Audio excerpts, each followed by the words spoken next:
Bismillahirrahmanirrahim. Assalamualaikum warahmatullahi wabarakatuh.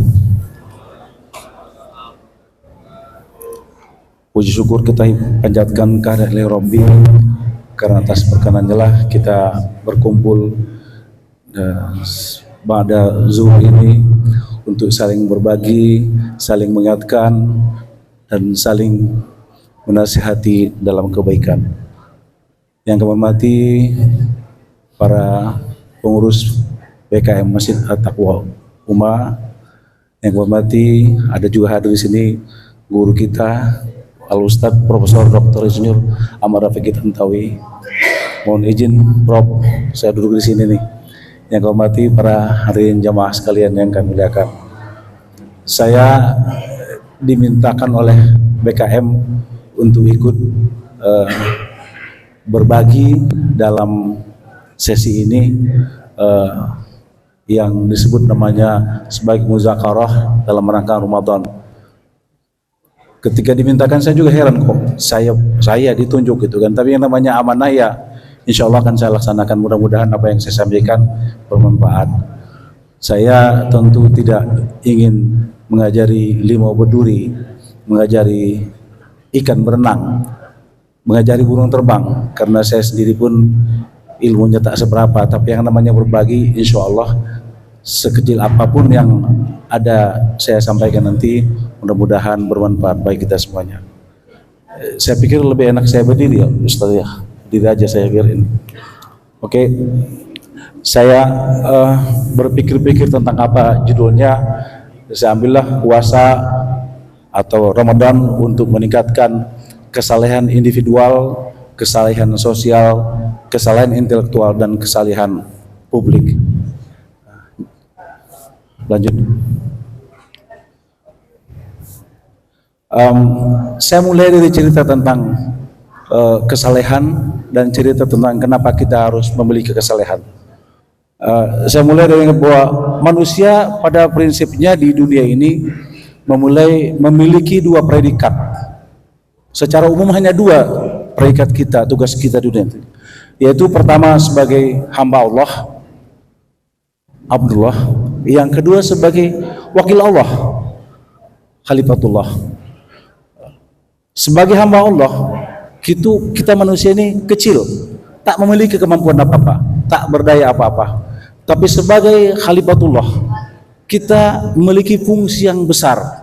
Kita besar, kita sangat besar, lebih besar dari semua makhluk Allah lainnya. Tapi sebagai hamba Allah kita sangat kecil. Sebagai hamba Allah kita tahu sendiri di dalam klik hamba Allah, bahwa dalam surah Az-Zariyat ayat 56 dikatakan wa ma khalaqtul jinna wal insa illa liya'budun. Tidak ada bahwa kita ini tidak diciptakan kecuali hanya untuk mengabdi kepada Allah, sebagai abdu Allah, abdi Allah, hamba Allah. Balik. Sebagai khalifah, tugas yang lain kita adalah sebagai wakil Allah. Klik. Sebagai wakil Allah kita diberi tugas sebagaimana surah Al-Baqarah ayat 30. Bismillahirrahmanirrahim. Wal qala rabbukal malaikati inni ja'ala kullil arda khalifah. Dan ingatlah ketika Tuhan berfirman kepada para malaikat, aku akan menjadikan khalifah di muka bumi. Lanjut kembali. Jadi dua itu fungsi kita. Kalau enggak sebagai Abdullah, sebagai Khalifatullah. Titik. Kok hilang?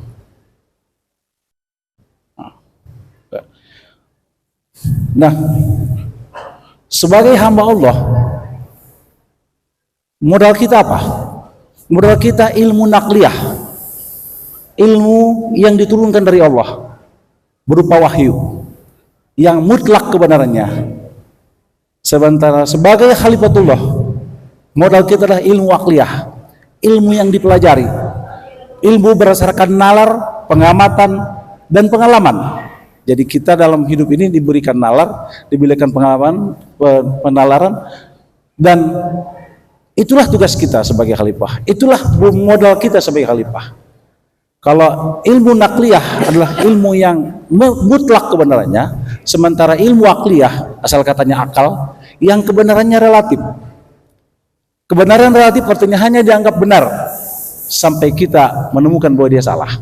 Nah, ilmu nakliyah itu sifatnya hakul yakin, karena hakul yakin, karena dia diturunkan dari kitab suci melalui para utusannya. Sementara ilmu akliyah itu ainul yakin, yang yakin karena penglihatan, dan ilmu yakin karena akal. Jadi yang hakul yakin ya karena hati, hati hakul yakin dari hati, dan ilmu yakin karena pengamatan, karena penelitian, karena ilmu, maka dia menjadi hanya sekedar ilmu akliyah. Nah, ilmu akliyah itu ainul yakin, dan ilmu yakin itulah yang kita kenal sebagai sains, itulah ilmu pengetahuan.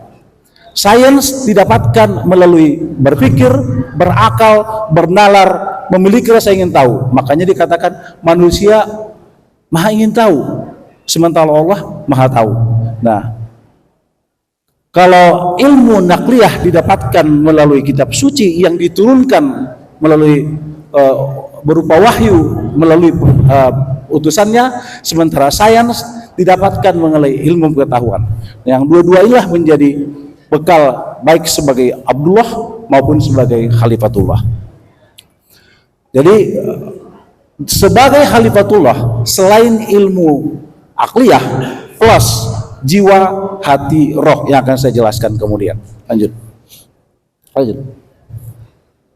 Jadi ilmu akliyah dan ilmu nakliyah inilah yang menjadi bekal bagi kita untuk menjalani kehidupan ini. Ilmu akliyah dan ilmu nakliyah inilah yang menjadi bekal bagi kita untuk melakukan hubungan secara vertikal kepada Allah, melakukan secara horizontal kepada manusia, dan melakukan hubungan secara diagonal dengan makhluk lainnya dan dengan alam. Jadi ada hubungan vertikal, hubungan horizontal, dan hubungan diagonal.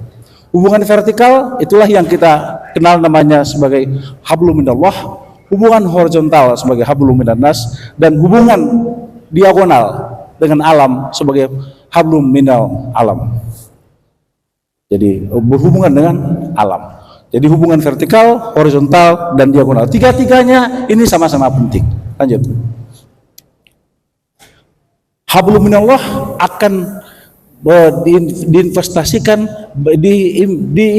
dipresentasikan dalam bentuk kesalahan individual, kesalahan vertikal kepada Allah, sementara hablum minannas merupakan kesalahan sosial kepada sesama manusia dan kepada makhluk lainnya yang berupa hablum minal alam, kepada alam. Jadi kita harus menjalani hubungan yang baik dengan Allah secara vertikal, maupun dengan manusia secara horizontal, maupun dengan alam secara diagonal. Oke. Lanjut aja, lengkahin aja.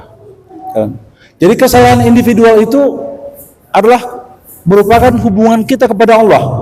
Bagaimana hubungan baik kita kepada Pencipta akan dicapai bila terpelihara hubungan yang baik dengan Allah. Seseorang antara dirinya dan haliknya diukur dengan kualitas berupa intensitas ibadah secara vertikal. Itulah yang kita jalani sehari-hari. Ibadah secara vertikal inilah yang kita sebut namanya sebagai ibadah vertikal. Lanjut. Kesalahan sosial horizontal itu berarti kepada sama manusia. Sebagaimana kita bisa saling menolong, saling peduli, saling mengurus, memiliki nilai-nilai yang bersifat sosial, seperti bagaimana kita bersikap sopan santun, beradab, beretika, menolong, peduli, dan segala macam lainnya. Kemudian pelaksanaan ibadah agama yang bersifat sosial dilakukan secara maksimal agar kita memiliki kontribusi dalam kehidupan bermasyarakat. Intensitas kualitas ibadah horizontal ini tentu berbeda dengan intensitas kualitas ibadah vertikal. Menunjukkan kesalehan sosial itu antara lain seberapa baik kita sama orang, seberapa peduli kita sama orang, seberapa sayang kita sama orang. Lanjut. Selanjutnya adalah kesalehan intelektual. Kesalehan intelektual adalah seberapa banyak kita intens untuk mengembangkan ilmu pengetahuan agar bermanfaat bagi masyarakat. Temuan-temuan kita di bidang ilmu, tadi kan ada ilmu nakli, ada ilmu akli. Ilmu nakli inilah yang melahirkan ilmu akli inilah yang melahirkan kita menjadi seorang yang memiliki kesalehan intelektual. Apakah kita memiliki temuan yang bisa bermanfaat bagi kemaslahatan umat? Apakah kita memiliki penelitian yang bisa bermanfaat bagi orang lain? Apakah kita memiliki karya segala macam yang bisa bermanfaat bagi alam dan manusia dan makhluk lainnya? Jadi ada kesalehan individual, kesalehan horizontal, kesalehan intelektual. Nah, satu lagi adalah kesalehan publik. Lanjut. Jadi kesalahan intelektual itu artinya bagaimana kita memberikan kontribusi kepada peradaban di dunia ini. Apakah kita punya sumbangan kepada masyarakat luas? Kesalahan publik diagonal itu artinya bagaimana kita berperan dalam bernegara, dalam menjalankan hukum, baik hukum negara, hukum masyarakat, hukum adat, bagaimana kita berkontribusi terhadap tatanan sosial, bagaimana kita mengatur pola relasi kita antar kita dengan negara, antar negara dengan kita. Nah, kesalehan publik itu antara lain, apakah dia sudah menjalankan jabatannya dengan benar, apakah dia memanfaatkan kedudukannya untuk kepentingan masyarakat atau untuk kepentingan pribadi. Nah, itulah dia. Apakah dia korupsi? Apa dia menyalahgunakan jabatannya? Apakah dia kroni yang dimanfaatkannya? Kolusi, nepotisme, segala macam. Jadi yang bertentangan dengan itu adalah yang bertentangan dengan kesalehan publik. Jadi keempat ini yang harus kita miliki. Karena kesalehan yang demikian juga apabila tidak kita lakukan akan terjadi sebaliknya. Ada dosa pribadi atau ada dosa vertikal, ada dosa horizontal, ada dosa publik. Dosa pribadi atau dosa vertikal itu mungkin masih mudah, relatif mudah. Minta ampun kepada Allah, selesai, Allah ampuni. Seberapa besar pun dosa vertikal kita itu dengan cara minta ampun kepada Allah, insya Allah diampuni. Tapi dosa horizontal tak akan selesai dengan minta ampun. Itu kita harus cari orangnya, kita minta maaf, kita mohon ampun kepada Allah, dan kita minta maaf kepada manusia. Tapi yang paling sulit adalah dosa publik. Dosa publik bagaimana mengampuninya, bagaimana menghapusnya? Ketika jembatan yang kita bangun harusnya tahan untuk 50 tahun tapi dibuat tahan untuk 40 tahun. Berdosa kan? Dosa publik. Ketika uang yang harus disalurkan kepada masyarakat sebanyak 200 tapi kita salurkan sebanyak 100 masuk kantong. Dosa publik. Dosa publik ini jauh lebih berbahaya karena susah menahannya, susah meminta maaf untuk itu. Jadi dalam hidup ini dosa vertikal itu dengan minta ampun, dosa horizontal itu dengan memohon maaf kepada orang kita dosa yang kita berbuat dosa. Dosa vertikal ini saya juga nggak tahu bagaimana kita menghapusnya. Bagaimana menghapusnya? Ketika kita korupsi, akibat korupsi yang kita lakukan terjadi kemiskinan merajalela, meningkat kecurangan, meningkat ketimpangan di tengah-tengah masyarakat, hancur, banjir, pengrusakan hutan, segala macam. Itu adalah dosa publik yang mempertanggungjawabkannya kelak kita di akhirat. Lanjut. Nah, keempat kesalehan inilah yang kalau kita tidak memiliki kesalehan keempat ini, kita akan sebaliknya memiliki dosa, yang dosa publik, dosa vertikal, dosa horizontal tadi. Lanjut, langkahin aja. Oke, lanjut. Nah, jadi keempat inilah yang harus kita miliki dalam hidup ini, itu rangkaian tetralogi yang saling menyatu, terpaut dan menopang satu sama lain. Itu yang harus kita harus meningkatkan kesalehan dan menyeimbangkan kesalehan tersebut. Kesalehan individual vertikal, kesalehan sosial horizontal, dan kesalehan diagonal publik serta kesalehan intelektual. Lanjut. Nah, sementara di satu sisi Ramadan yang kita kenal namanya sebagai Syahrul Tarbiyah atau bulan pendidikan. Nah, pada saat bulan pendidikan inilah kita coba tingkatkan keempat kesalehan tadi. Berkesempatan kita untuk menjalani pendidikan untuk menjadi pribadi yang tangguh dan handal melalui bulan puasa itu. Dinyatakan apabila kita lulus tentu ujian sebagaimana surah Al-Baqarah ayat 183 bahwa kita akan mendapat ijazah, mendapat titel, mendapat gelar takwa. Lanjut. Nah, bagaimana kita agar meningkatkan keempat kesalehan tersebut melalui bulan Ramadan ini? Dalam melakukan perenungan yang mendalam saat menjalani bulan Ramadan ini, kita akan coba menjadi orang pribadi yang tawadu. Kita akan menjadi pribadi yang bersyukur. Kita akan menjadi pribadi yang qanaah. Kita akan menjadi pribadi yang sabar dan tabah, serta akhirnya kita akan menjadi pribadi yang tawakal. Nah, ini dikatakan bagaimana kita bisa menjadi pribadi yang tawadu. Tawadu artinya, perhati ya, lebih banyak merenungi diri dan mengenali siapa kita sesungguhnya. Dalam kita lebih berhati, merasa diri rendah, merasa diri hina, merasa diri kecil, merasa diri lemah. Kita remah, rendah, lemah, hina, kecil. Kita renungkan itu, dan melalui bulan puasa ini kita menjadi orang yang tawadu, bahwa tidak ada apapun yang kita miliki kecuali karena pemberian Allah. Izin Prof, waktu kita mau habis. Oke, saya teruskan. Nah, kita menjadi orang yang mudah bersyukur karena ternyata banyak orang yang lebih parah dari kita. Kita menjadi orang yang qanaah, yang merasa cukup, merasa puas apa yang diberikan Allah, menjadi sabar, tabah, dan tawakal. Lanjut. Mohon 5 menit lagi ya. Nah, ketawaduan, rasa bersyukur, qanaah, dan sabar, tabah, serta tawakal tadi itu akan meningkatkan kesalehan kita secara vertikal.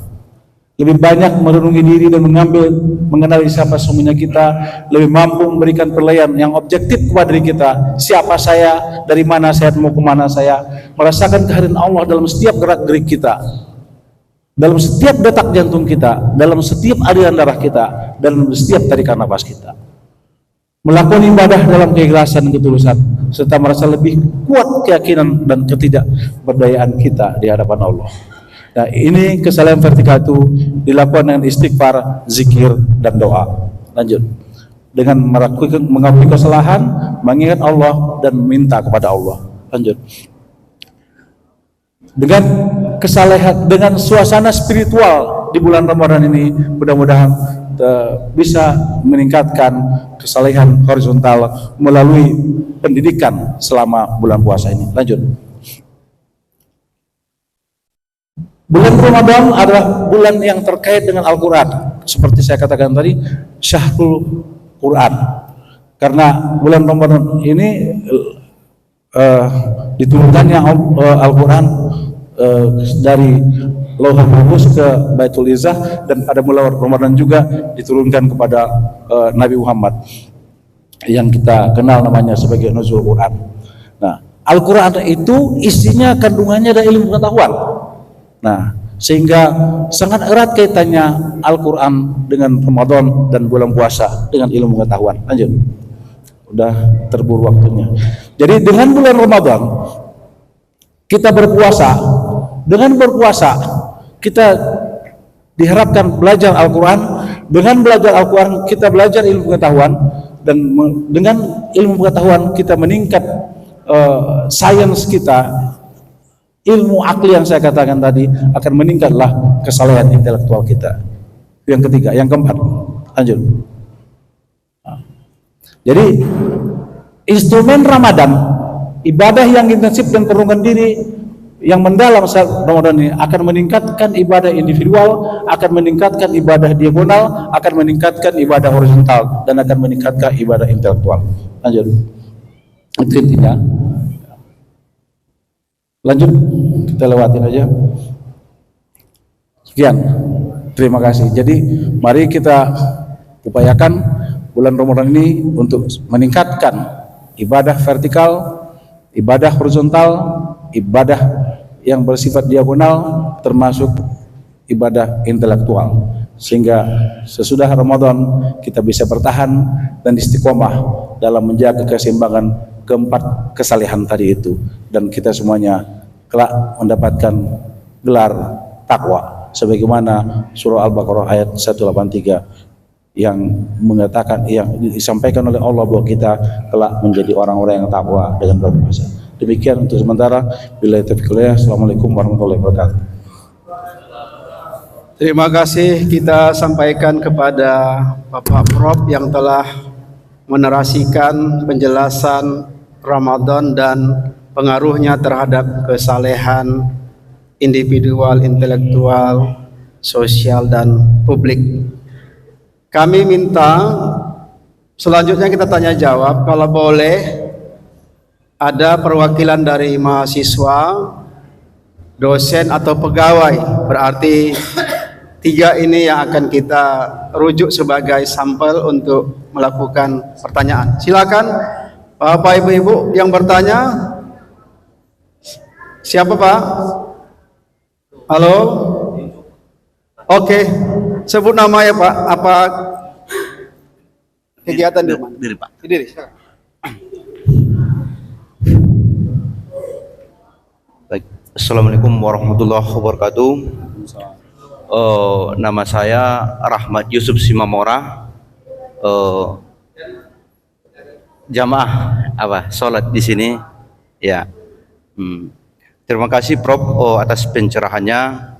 Namun di sini saya ingin mohon pencerahan dari Prof tentang dalil suatu hadis, kalau tidak salah diriwayatkan Bukhari dan Muslim, tentang kira-kira artinya barang siapa yang berpuasa pada bulan Ramadan penuh iman dan mengharap pahala dari Allah, maka akan diampuni dosa yang telah lalu. Jadi di sini Prof, apakah memahami membaca hadis itu hanya penafsiran letterlet atau literalnya, atau ada penafsiran kontekstual terhadap hadis itu? Karena saya memahami begini, kalau itu dikatakan penuh iman dan mengharap pahala dari Allah, maka dihapus dosanya. Jadi muncul pertanyaan-pertanyaan ukuran iman di situ. Kemudian pengharapan itu seperti apa ukuran-ukurannya, dan kemudian muncul pertanyaan dosa-dosa seperti apa yang dihapuskan itu yang telah dilakukan. Sekian Prof pertanyaannya, mohon pencerahannya Prof. Bapak apa tadi namanya? Bapak Rahmat Yusuf Simamora. Rahmat Yusuf Simamora. Selanjutnya pertanyaan kedua, silakan ibu-ibu, silakan ke depan Bu. Sini.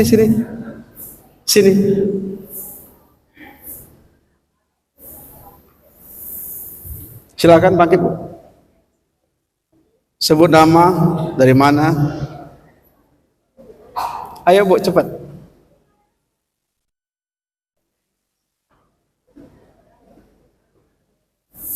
Assalamualaikum warahmatullahi wabarakatuh. Nama saya Erni. Saya mau nanya Prof, kesolehan individual dengan kesolehan sosial itu maksudnya gimana ya Prof? Mungkin kalau sosial kan individu kan untuk kita sendiri. Nah ketika tapi bisa jadi kalau individual itu kita untuk diri kita sendiri, tapi belum tentu dia untuk sosial. Itu maksudnya gimana ya Prof? Makasih Prof. Assalamualaikum warahmatullahi wabarakatuh. Terima kasih Bu. Satu lagi, siapa dari dosen? Kalau dosen mengajar sekarang bertanya, siapa? Halo? Pimpinan? Karena di situ tadi disebutkan kesalehan publik ya. Masalah publik ini jangan disepelekan. 1 rupiah pun kita ambil uang orang lain, nanti dikejar-kejarnya kita di akhirat. Halo, siapa? Baik, kalau tidak ada karena waktu kita, kami silahkan dengan segala hormat kepada narasumber kita, Bapak Profesor Zulkarnain Lubis, dan nanti setelah selesai akan ditutup doa. Silakan Pak Prof.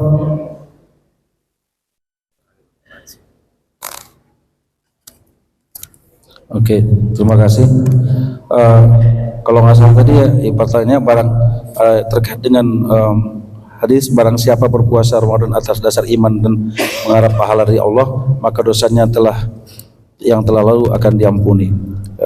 Baik, mohon maaf kalau saya salah ya, saya juga bukan ahli agama, tapi saya hanya menyampaikan apa yang saya anggap merupakan jawabannya. Nanti para ustadz boleh menambahkan lebih. Seperti yang saya katakan tadi, bahwa sesungguhnya kan Allah itu kan mengampuni dosa manusia. Apapun dosa Allah itu kepada Allah pasti Allah ampuni. Itu dia. Jadi apabila kita melakukan ya, kita juga pernah mendengar bahwa bulan Ramadan itu adalah bulan pengampunan, ya kan gitu kan. Dosa kita akan diampuni Allah. Tentu dosa yang diampuni seperti yang saya katakan tadi, bahwa dosa yang diampuni oleh Allah itulah dosa yang hubungan kita kepada Allah. Kesalahan-kesalahan yang kita lakukan yang berkaitan dengan ketidaktaatan kita, ketidakpatuhan kita kepada perintah dan larangan Allah, itu yang diampuni Allah. Kalau dosa kepada manusia, apapun ceritanya, dosa kita kepada manusia itu tidak akan termaafkan sampai kita meminta maaf. Kan begitu katanya. Itu masih koma ya. Sementara dosa kita kepada alam, pengerusakan alam yang kita lakukan, itu kita meminta ampun kepada siapa? Nah, dosa kita kepada publik, yang saya katakan tadi, kita memimpin sebuah wilayah, sebuah daerah, ya, tapi kita sengaja menyelewengkan anggarannya, kita sengaja mengurangi spesifikasinya, kita sengaja melalaikan, mengangkat seseorang yang tidak pantas diangkat dan mengganti orang yang tidak pantas diangkat dengan niat yang memang untuk mementingkan pribadi, mengakibatkan kemiskinan, mengakibatkan kepincangan. Ya tentu itu dosa yang pantas kita pikirkan bagaimana cara menginikan itu. Saya pun sampai saya pun tidak tahu bagaimana kita minta ampun itu. Nah, kalau dosa kepada Allah kita otomatis minta ampun. Nah, saya pikir itu. Jadi kalau selama bulan puasa itu ya, kalau kita betul-betul beriman, iya, insya Allah diampuni kan. Katanya kan kalau kita beriman, dosa yang tidak diampuni hanya dosa yang syirik.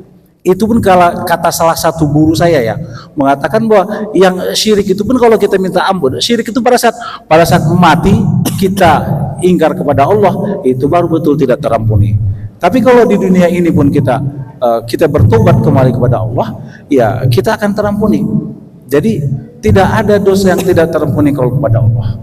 Kepada manusia akan terampuni apabila kita meminta maaf kepadanya dan dimaafkannya. Dan kepada alam publik, ya saya pikir ya, saya pun nggak tahu cara meminta maaf untuk itu, minta ampun untuk itu. Ya mungkin dengan cara mohon ampun kepada Allah dan berbuat baik kepada masyarakat sebagai penggantinya. Itu pun mungkin, saya nggak tahu ya. Nah itu yang saya katakan. Nah batasan iman, saya pikir iman kita yang tahu kan kita sendiri dan Allah. Apakah kita orang beriman atau enggak? Yang jelas iman manusia itu kan naik turun. Ya seberapa tebal iman kita, ya kita sendiri yang merasakan gitu. Kalau alat ukurnya kan yang namanya berkaitan dengan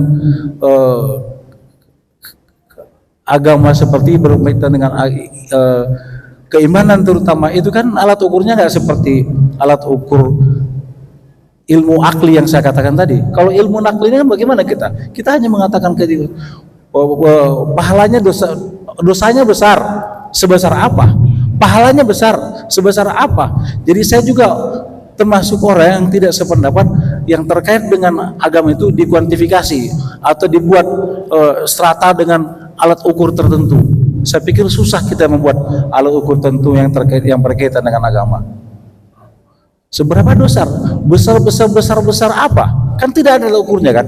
Nah kita sendiri yang merasakan. Yang jelas sepanjang ada iman di hati kita, sepanjang kita berbuat karena Allah, sepanjang kita mencari ridho Allah, itu sudah cukup bagus bagi kita. Dan kita tinggalkan segala larangannya. Saya pikir itu. Nah yang kedua tadi, seperti yang saya katakan tadi, kesalehan tadi ya. Kesalehan vertikal itu ya semata-mata seberapa intenskah kita berhubungan kepada Allah, seberapa intenskah zikir kita, seberapa intenskah taubat kita, seberapa intenskah doa kita, seberapa intenskah ibadah-ibadah mahdhah yang kita lakukan kepada Allah sesuai dengan perintah-perintahnya untuk bagaimana cara kita berkomunikasi kepada Dia. Bagaimana cara kita berkomunikasi kepada Dia tadi dasarnya adalah ilmu nakli, ilmu yang diturunkan, ya Al-Quran, hadis dan segala macam. Jadi seberapa banyak kita menjalankan perintah dan larangannya yang berhubungan dengan Dia. Nah, sementara kesalehan sosial, seberapa mampu kita berbuat baik kepada masyarakat, seberapa bisa kita menghindar terhadap perbuatan-perbuatan yang menyakiti, yang menzolimi, yang menganiaya, yang membuat tersinggung masyarakat.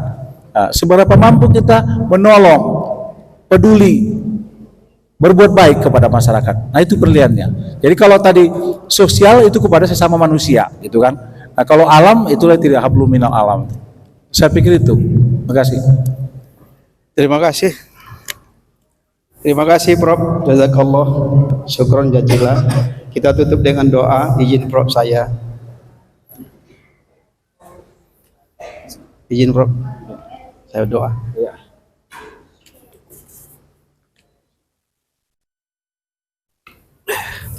Bapak penceramah, narasumber yang saya hormati, Bapak Ibu-ibu, mari kita tutup dengan doa agar kegiatan kita ini mendapat berkah dari Allah Subhanahu wa taala.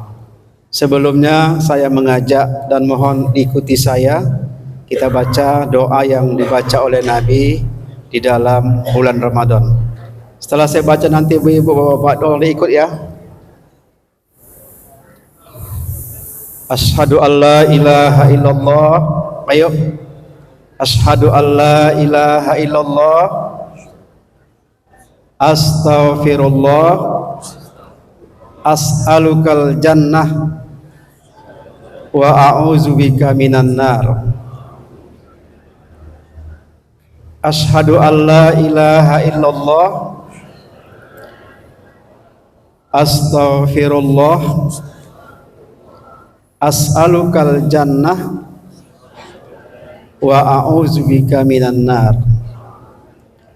Asyhadu an la ilaha illallah.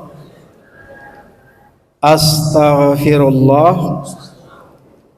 As'alukal jannah wa a'udzubika minan nar. Inilah doa yang selalu dibaca Nabi dalam bulan Ramadan. Na'udzubillahi bismillahil alim minasyaitonir rajim. Wassalatu wassalamu ala asrafil anbiya'i wal mursalin wa ala alihi wa ashabihi ajma'in. Allahumma ighfir lana dzunubana wa liwalidina warhamhum kama rabbawna shighara wa li jami'il muslimina wal muslimat wal mu'minina wal mu'minat al-ahya'i minhum wal amwati bi rahmatika ya arhamar rahimin. Ya Allah, Tuhan yang Maha Pemaaf dan Pengampun, ampunilah dosa-dosa kami ya Rahman, terutama dalam bulan yang maghfirah ini, bulan keampunan. Banyak sekali dosa-dosa yang telah kami lakukan dalam hidup kami. Sejak saat ini ya Allah, kami bertobat kepadamu dan kami tidak akan mengulangi perbuatan itu lagi. Ya Allah, ya Tuhan kami, ampunilah dosa dan kesalahan kedua orang tua kami. Rahmatilah mereka ya Allah. Ketika mereka masih hidup, berikanlah cucuran karunia-Mu yang setinggi-tingginya, yang sebanyak-banyaknya, seluas langit dan bumi kepada mereka berdua ya Allah. Karena tanpa mereka ya Allah, kami tidak hidup di dunia ini. Kalau bagi mereka yang telah tiada ya Allah, lapangkanlah kubur mereka ya Allah. Terimalah segala amal-amal kebaikannya ya Allah, dan tempatkanlah mereka pada tempat yang sebaik-baiknya ya Allah di sisi-Mu, dan pertemukanlah kami ya Allah dengan keduanya dan seluruh sanak keluarga kami nanti di yaumul qiyamah di surga Jannatun Naim. Ya Allah, ya Tuhan kami, sebagai upaya dari kami untuk memahami agama-Mu, pada hari ini kami melaksanakan muzakarah Ramadan. Hal ini telah disampaikan oleh narasumber kami yang cukup baik dan menjelaskan tentang kesalehan kesalehan yang didapatkan di dalam bulan Ramadan ini ya Rahman ya Rahim. Tambahilah ilmu kami ya Rahman, tunjukilah kami dengan ilmu-ilmu yang bermanfaat. Jadikanlah kami melaksanakan ibadah yang kami kerjakan sesuai dengan tuntunan ilmu dan sesuai dengan apa yang digariskan oleh Al-Quran dan hadis. Ya Rahman ya Rahim, cucurkanlah rahmatmu, berkahmu kepada Universitas Medan Arya ini ya Rahman. Disinilah kami tempat bernaung, disinilah kami tempat mencari kehidupan, disinilah kami ya Rahman untuk menghidupi anak keluarga kami. Berikanlah kami kekuatan ya Allah ya Rahman, agar kami benar-benar bekerja dengan penuh semangat, tidak curang, tidak melanggar aturan-aturan yang telah ditetapkan. Tetapi ya Rahman, mudah-mudahan apa yang kami dapatkan di Universitas Medan Arya ini menjadi berkah bagi kami, tumbuh kembangnya diri dan daging kami untuk anak keluarga kami, dari rezeki yang halal yang barakah ya Arhamar Rahimin. Ya Allah ya Tuhan kami, saat ini kami menerima mahasiswa baru. Ya Allah, bukakanlah pintu hati-hati orang-orang untuk mendaftar di UMA ini, agar mereka mau belajar bersama-sama kami, menuntut ilmu, mencerdaskan anak bangsa. Karena UMA ini adalah lembaga pendidikan yang telah digagas oleh dua sosok manusia, almarhum Haji Agus Salim Siregar dan Ibu Siti Mariani Harahap. Ya Allah, lapangkanlah kubur mereka, terimalah amal keduanya, dan tempatkanlah mereka pada tempat yang sebaik-baiknya. Mereka telah memberikan amal jariah yang begitu banyak sampai kami saat ini dapat merasakan kenikmatan apa-apa yang telah mereka kerjakan sebagai kerja cerdas. Mereka lakukan tidak saja untuk diri mereka, tidak saja untuk keluarga mereka, tetapi bagi kami orang-orang yang mengabdi di Universitas Medan Arya ini. Ya Allah, tanpa berkah-Mu, tanpa kasih sayang-Mu, Universitas Medan Arya ini tidak ada apa-apa. Karena keberkahan yang Engkau berikan ya Allah, sebagaimana yang Engkau janjikan, walau anna ahlal qura amanu wattaqau la fatahna alaihim barakatim minas sama'i wal ard. Dan sekiranya penduduk suatu negeri termasuk Universitas Medan Arya ini beriman dan bertakwa kepadamu, Engkau akan bukakan keberkahan dari langit dan dari bumi. Berkahilah Universitas Medan Arya ini. Ya Allah, ya Rahman, ampunilah dosa kami, terutama di bulan Ramadan ini ya Rahim. Kami menyadari sepenuhnya banyak salah dosa kami yang telah kami kerjakan selama ini. Ramadan ini adalah bulan pembakaran dosa ya Rahman. Sebagaimana hadis Nabi-Mu, man shoma ramadhana imana wa ihtisaba ghufira lahu ma taqaddama min zambih. Siapa puasa bulan Ramadan dengan keimanan, keinsapan semata-mata karena Allah, akan Engkau ampunkan dosa-dosa kami yang telah lalu. Ya Allah, kuatkanlah hati kami, berikanlah hidayah kepada kami, agar kami dapat mengisi ibadah-ibadah di bulan Ramadan ini. Rabbana atina fid dunya hasanah wa fil akhirati hasanatan wa qina azabannar. Subhana rabbika rabbil izzati amma yasifun wa salamun alal mursalin walhamdulillahi rabbil alamin. Taqabbalallahu minkum minna wa minkum taqabbal ya karim. Terima kasih kepada Ketua Yayasan Bapak Erwin Siregar, terima kasih kepada Bapak Rektor yang telah hadir dan seluruh pimpinan fakultas, terima kasih kepada Bapak narasumber Profesor Zulkarnain Lubis, dan terima kasih kepada Bapak Ibu yang hadir bersama-sama sampai detik terakhir ini. Semoga apa yang kita kerjakan ini dijadikan Allah sebagai amal yang baik bagi diri kita. Billahi taufiq wal hidayah. Assalamualaikum warahmatullahi wabarakatuh.